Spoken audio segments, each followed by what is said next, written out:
పరమశివుడు తెల్లగా ఉంటాడు. అసలు పరమశివుడు ఎందుకంత తెల్లగా ఉంటాడంటే మూకశంకరులు దెప్పిపొడిచారు. అసలు అలాంటి ఆలోచన ఆయనకి ఎలా వచ్చిందో నేను ఆశ్చర్యపోయా.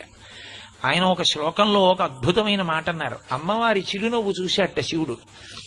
ఎంత తెల్లగా ఎంత స్వచ్ఛంగా ఉంది నా భార్య ఆ నవ్వు అని. అప్పటి నుంచి ఆయనకి తెలుపు మీద వ్యామోహం మొదలైందిట.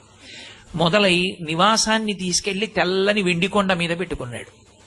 మా ఆవిడంత తెల్లగా లేదు అని తెల్లటి ఎద్దునెక్కేట. ఇంకా తృప్తి కలగల. తెల్లటి పంచె కట్టుకున్నట్ట. ఇంకా మనసు తీరలా. తెల్లటి విభూతి ఒళ్ళంతా రాసేసుకున్నట్ట. అయినా మనసు తీరలా. తెల్లటి మణులన్నీ తీసుకొచ్చి వేసుకున్నట్ట మెళ్ళో. అయినా మనసు తీరలా.